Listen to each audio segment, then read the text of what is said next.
सैनिक स्कूल ई काउंसलिंग 2025 ई काउंसलिंग चल रही है और इसमें एक इंपॉर्टेंट वीडियो आपके लिए रहने वाला है। ये है स्टडी सर्टिफिकेट, एक जरूरी डॉक्यूमेंट।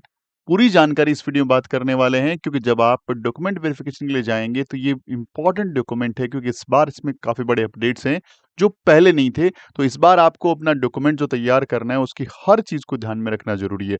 कई बार हमारे डॉक्यूमेंट्स रेडी नहीं होते तो हम लोग हमारे इस एडमिशन प्रोसेस से बाहर हो जाते हैं। क्योंकि आपने देखा होगा जब भी कोई वीडियो आप देखते हैं कि सेकंड राउंड में या थर्ड राउंड में सीटें कहां से आती हैं। जो लोग फर्स्ट राउंड में सिलेक्ट होने के बाद भी मेडिकल और डॉक्यूमेंट वेरिफिकेशन या फीस सबमिशन में फेल हो जाते हैं, वो बच्चे आउट होते हैं, वही वैकेंसी रिलीज होती है। तो कहीं ना कहीं यदि आपके बच्चे को फर्स्ट राउंड में सीट मिलती है या किसी भी राउंड में सीट मिलती है तो सीट हासिल ना निकले किसी पर्टिकुलर डॉक्यूमेंट की वजह से। और अब चल रहा है आपका ई काउंसलिंग का चॉइस फिलिंग ऑप्शन और आई थिंक आप लोगों ने लिस्ट बना ली होगी। लिस्ट बनाने के लिए हमारे के इंपॉर्टेंट टूल हमने जारी कर रखा है कि हमने क्लास 9th और क्लास 6th के लिए स्टेट वाइज, कैटेगरी वाइज और जेंडर वाइज पीडीएफ तैयार कर दी है। वो पीडीएफ आप हमारे एप्लीकेशन को इंस्टॉल करके द गुरुकुल इंस्टीट्यूट इस लोगों के साथ प्ले स्टोर से ये ऐप इंस्टॉल कर लो और इंस्टॉल करने के बाद वहां पे स्टोर के अंदर जाएंगे तो क्लास 6 का एक कोर्स दिखेगा, क्लास 9 का कोर्स दिखेगा। यदि क्लास 6 के स्टूडेंट हो तो वो पीडीएफ ले लो, ओनली 32 रुपीज, 32 रुपए के अंदर क्लास 6 मिल जाएगा, क्लास 9 मिल जाएगा।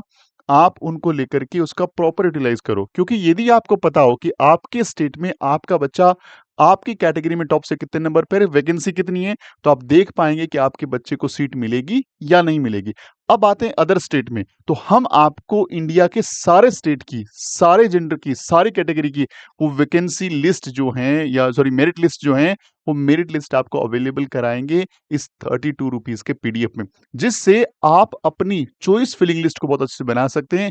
तो अभी उसको सब्सक्राइब करना चाहिए और उसकी हेल्प आपको लेनी चाहिए। इतने कम अमाउंट में बहुत अच्छा टूल आपको मिल रहा है जो टूल आपकी डेफिनेटली हेल्प कर सकता है।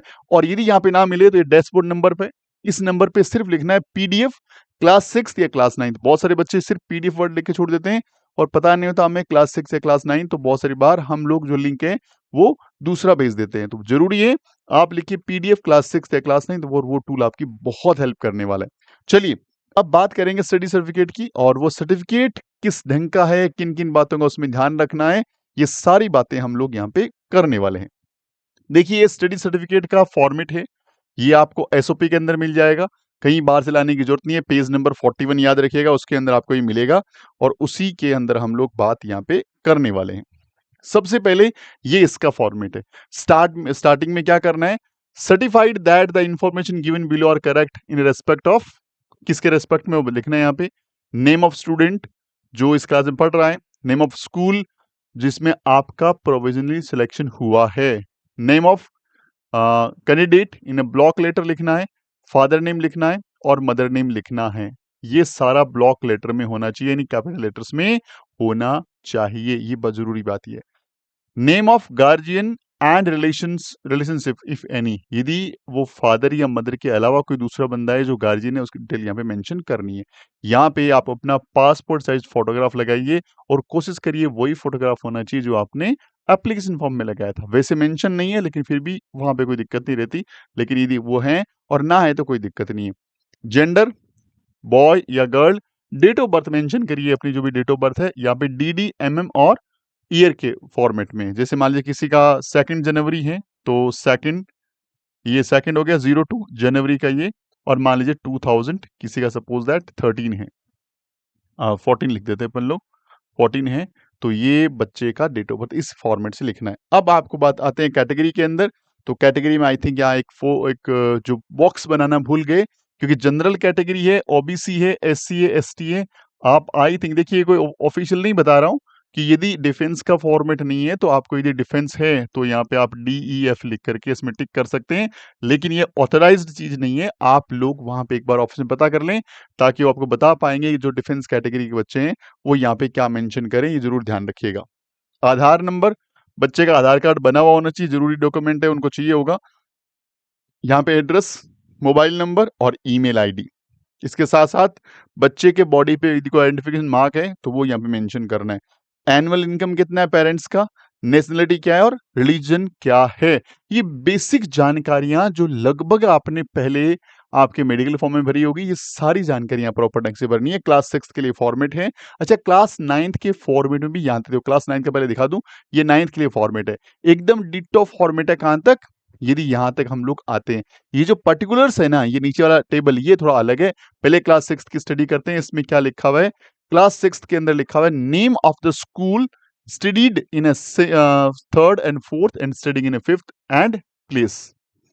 थर्ड में बच्चा पढ़ा स्कूल का नाम और प्लेस कहां पर है, फोर्थ में जहां पढ़ा उसका नाम प्लेस कहां पे है, और फिफ्थ जो पढ़ रहा है उसका स्कूल का नाम और प्लेस कहां पर है, ये आपको बताना है।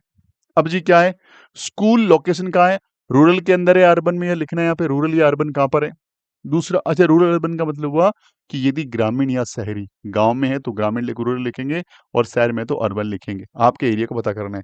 Month and year of joining, कब ज्वाइन किया था थर्ड क्लास, फोर्थ क्लास और फिफ्थ क्लास, कब पास किया था वो यहाँ पे लिखना है। आपकी जो मार्कशीट है बच्चे की, रिपोर्ट कार्ड है, उसमें दोनों चीज मेंशन रहती है। नहीं है तो स्कूल में जाके बात कर लो। अगला, नेम ऑफ द तहसील है, ब्लॉक कौन सा तहसील ब्लॉक है आपका, नेम ऑफ डिस्ट्रिक्ट कौन सा है आपका, स्टेट कौन सा है आपका, ये सारी जानकारी यहाँ पे लिखनी। यानी पिछली बार तक ये हो रहा था कि आपसे फिफ्थ क्लास के डॉक्यूमेंटेशन ही मांगे जा रहे थे, लेकिन अब तीनों सालों के, अच्छा कोई बच्चे ने यदि पिछले 2-3 सालों में स्कूलें चेंज करी है तो स्कूलों में बात करनी पड़ेगी कॉल करके, या पर्सनल विजिट करके डेटा आपको मेंशन करना ही पड़ेगा। ये जरूर ध्यान रखें। ये आपका डिक्लेरेशन एक ढंग से हो गया कि भाई हम जो डेटा दे रहे हैं बिल्कुल ऑथेंटिफाइड है, सही है, इसको कोई दिक्कत नहीं है। यहाँ बच्चे का साइन विद डेट आ जाएगा, यहाँ पेरेंट्स का साइन विद डेट आ जाएगा, इन दोनों आप वेरीफाई कर रहे हो, सारा का सारा डेटा एकदम सही है और करेक्ट है। यहाँ पे प्लेस और डेट आ जाएगा, और यहाँ प्रिंसिपल सर का या हेड मास्टर का सिग्नेचर विद सील आ जाएगा।